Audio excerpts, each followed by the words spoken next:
Well, hello and welcome to the show. Glad you've joined us again. We're gonna have a lot of fun. We're talking about shoulder control, how to make your horse turn where you want him to turn. That's coming up right here on Discovering the Horseman Within. Gonna take a ride on one true horse.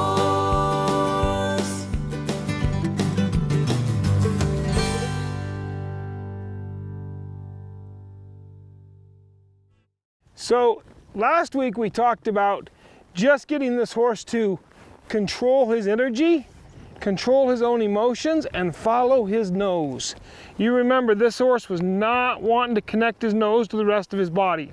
We just started at the end of last week's session picking up on 2 reins and asking this horse to walk up into the bit. Now he's done all of this, but for whatever reason, he's struggling. That's all that you care about. It doesn't matter. You know, I've listened to people say, well, he knows this. That's not relevant. What's relevant is, where is your horse today? Where is he right now? So we kind of bring him back, remind him of what we're doing, and then I'm going to start working with his shoulders. Now, the first thing I'm going to do is I'm actually going to move him away from my leg. The reason I move him away from my leg first is because it's easier, and it teaches the horse to move away from the pressure. So I'm going to bend his nose to the left and use my left leg and push his body to the right, which is what he loves to do. So he just slides right over there. And I'll come back and follow his nose through. One of the things that creates this like snaky-like approach is when we do too much lateral movement and we release on the lateral movement instead of following through to the directional change. So as I work on this exercise, I want him to learn to follow my legs. So my left leg takes him to the right, my left leg comes off, my right leg says, hey, come back, and there's my rein, says, come through. Kind of dramatic, but he's not listening. Okay, so here's my right leg, takes him to the left, right leg comes off, left leg comes on, right rein says, hey, come through. You need to follow your nose. This is critical stuff. Move those shoulders over. Now my right leg says, go back, there. 2 corrections, and he's already getting better. Left leg moves him over, right leg says come back. There we go. Perfect. Right leg moves him over, left leg says come back. Now, you have 2 reins. They do 2 different things. The direct rein, or the first rein you pick up, controls direction and softness. The second rein, or the indirect rein, controls depth of flexion, how far down his nose goes, and leg speed, okay? So, if I'm using this right rein and he's moving off over here, my second rein comes into speed, says get your nose soft and slow your feet down and follow your nose, okay? My first rein says we're going to the right from the left. Now my right leg says go left. Not really happening, so I pick up that second rein and say stop going forward. And I block the movement and bring that horse back and across. I want this horse to get better, following his nose. So for right now, that second rein has to block that movement.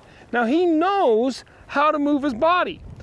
What he doesn't know is when to, right? He's been taught the trick.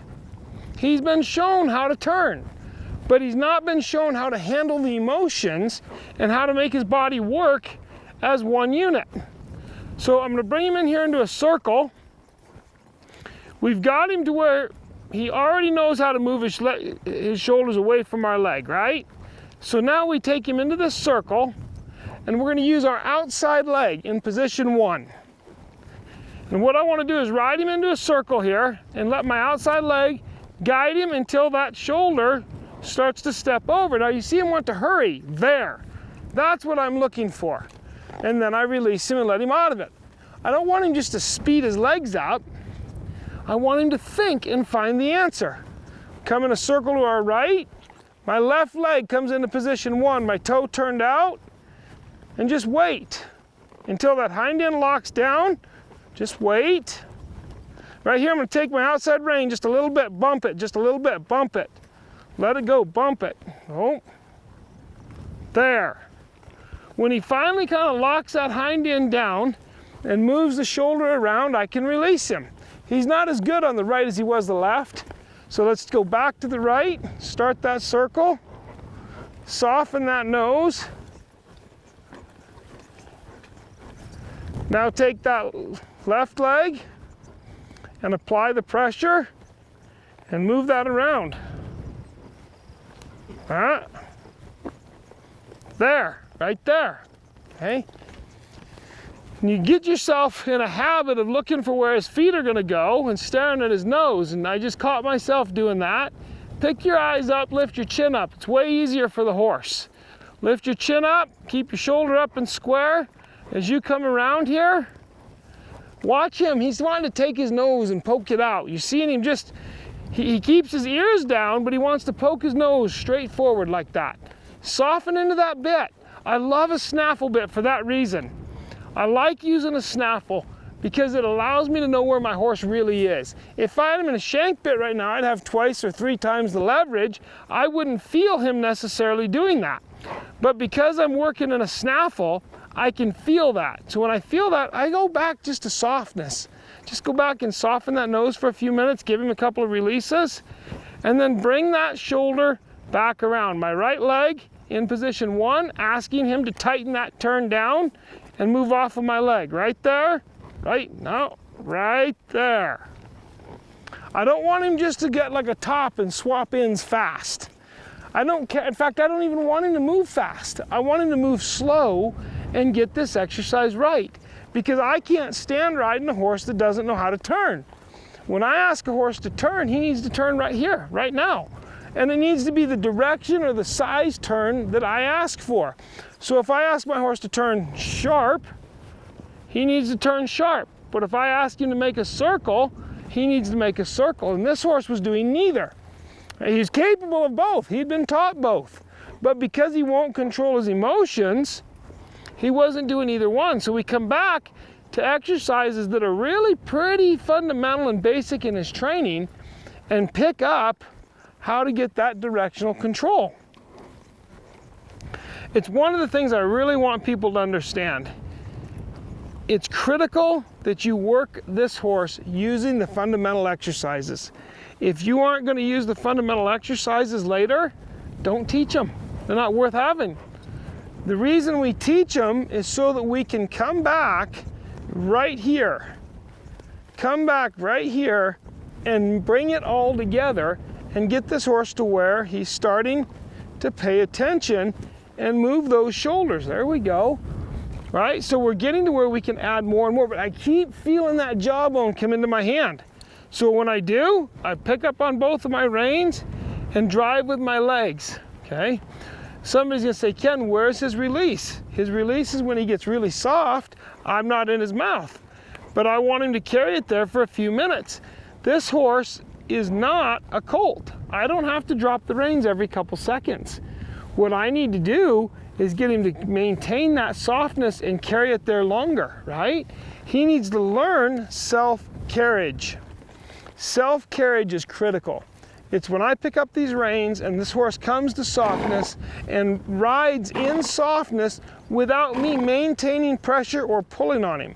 So these 3 things that we've worked on so far are just all going together to make a pleasant ride, right? We worked on just moving away from our leg and direct rein. We worked on moving away from our outside or indirect leg into the direct rein. And we've worked on just getting basic softness, just making sure he'll respond softly on 2 reins. Those are the things that we've worked on, just trying to make sure that he's going to understand and come back ready to advance his training. Teaching is probably one of the most joyful things I do in my life. I love to watch people learn. I love to see them change, and I love to see them make life changes, follow their dreams. That's what our apprenticeship program is all about. It's a 3-level program. We start at the apprentice level, we move to journeyman, and we finish at the master certification level. That program is about people achieving their dreams. These people just like you. That's what they're about. They're here learning so they can go home and create a career in horsemanship. So once I've got the basics of a turn down, one of the things I want to notice is how much better my horse is responding, how much calmer and quieter he is. Because we put him to work We develop leadership through movement, and all of a sudden he's coming to class, right? And now I want to start taking those pieces and adding them together and bringing them more to a finished turn. And remember, turning is not just pulling around in a circle. It's actually getting this horse to ride where I want him. So as we come back now to the circle, I always like to come back, and what I want to do is I want to be very specific. I want to set up a circle here and lift my inside shoulder, and I want to ride this horse into a circle. When I was a young man or a kid, I would watch people ride circles, and I thought that is the biggest waste of time I've ever seen. Why would anybody just go lope circles for an hour? Well, let me tell you why. Because it displays the control that you're developing, and it practices the control. Horses don't naturally travel a straight line. When you watch horses in the wild, they go from this clump of grass to that clump of grass over there, and then over here. And they only walk straight the last few feet on their way to water. Well, a circle is a straight line bent on both ends. So as I work this circle, I want to make darn sure this horse is traveling where I want him to travel. I want his inside hind leg coming up underneath of him. And I'm using both legs. Remember back a few months ago, we talked so much about body positioning in a series of shows and leg positioning. Okay, so right here, I've got my inside leg in position 2, keeping this horse sort of arced to the line. That's this leg, but I don't use this leg to turn. No, I use my outside leg to create the turn. So my outside leg is turned out and it's in position 1, taking this horse into this circle. So my legs are working like a hallway and my eyes like a magnet. I use my eyes to see the circle on the ground and I ride this circle. And what I'm looking for is for my tracks to start showing up. I'm looking for me to start building a pattern on the ground. And when I see that, then I know my horse is actually really focused, really coming to class, right? And I'm starting to begin to see that. Old Dunny's finally coming to class, and all the hypertension and excess energy and all of that nonsense is floating away, and the really good horse is starting to show back up. What would have happened if last week, partway through that lesson, I would have just said, the heck with it, I'm not going to keep him, I don't like him. Well, sometimes we throw out really good horses that we shouldn't have given up on because they don't know a few basic simple things or they don't remember them. Okay, so now all of a sudden he's come back to class, our circle's looking really good, and he's staying nice and soft, so I take my inside leg off and just shift my seat and bring that front end around. I love this drill. This drill I use a lot because it gets my horse riding off my seat.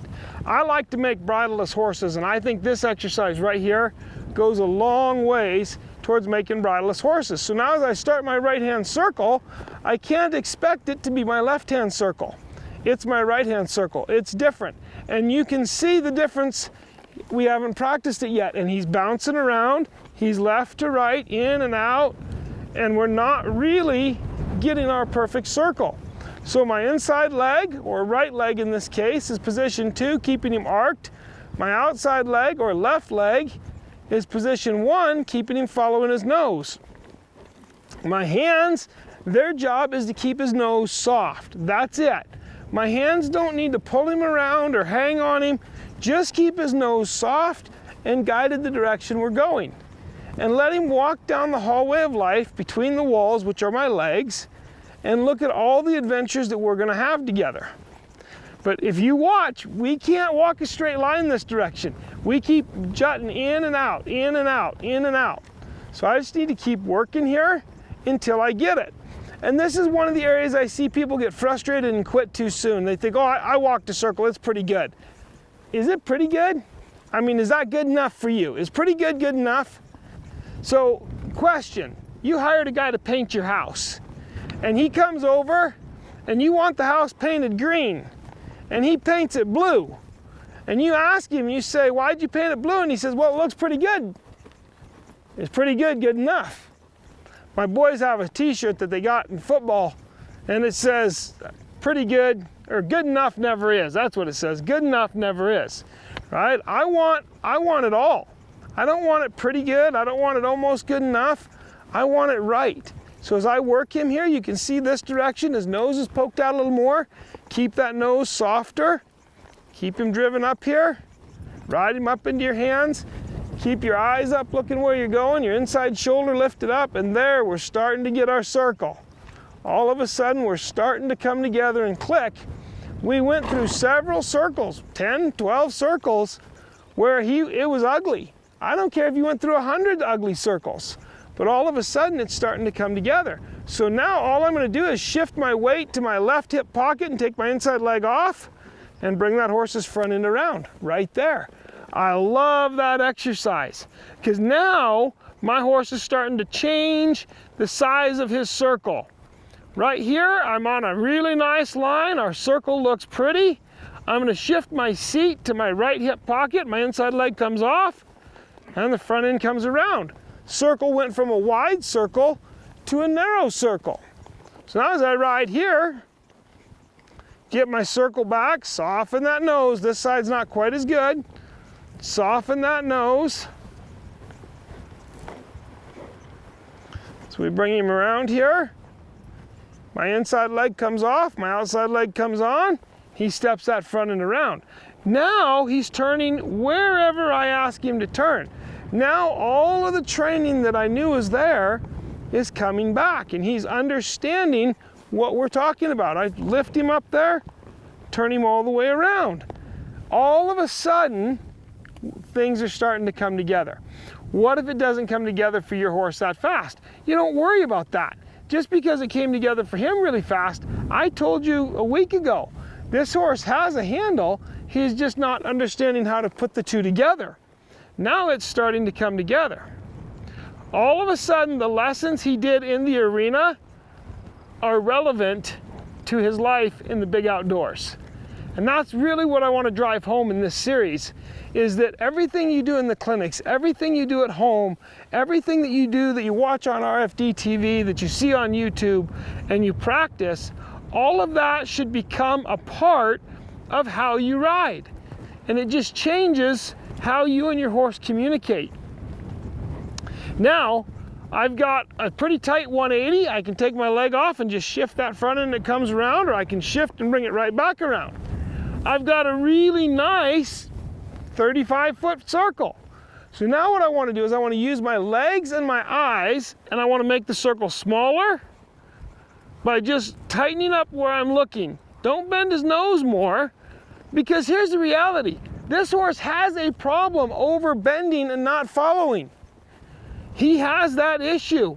So I don't want to overbend him. I want to bring this circle in smaller without changing his nose.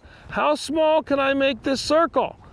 Just changing my eyes and my seat and my legs, I brought that circle all the way down, and we'll take it out the other way.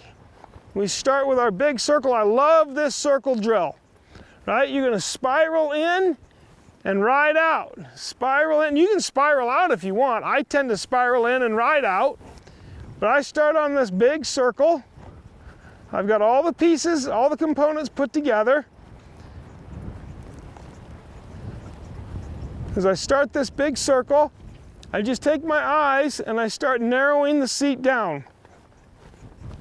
I'm using my outside leg more than my inside leg, but I'm not really jabbing a spur into him. I'm just riding into it and keeping this circle smaller and smaller and smaller until I bring this horse all the way down as tight as he can go to a pivot. And you know what's the coolest part? 2 training sessions and we can drop the reins and completely relax, because he's learned to control his emotion and deal with that excess energy. He's figured out how to deal with it because he's found a release for trying. And those are the things that I think are important lessons. Thanks so much for joining us every week. Remember to enjoy your friends and your family and your horses all together. And until next time, may God bless the trails you ride. Find out more about Ken McNabb horsemanship at kenmcnabb.com. That one one true horse, the perfect partner built to ride. One true horse, a bond that cannot be denied. You would search forever just to have the chance to take a ride.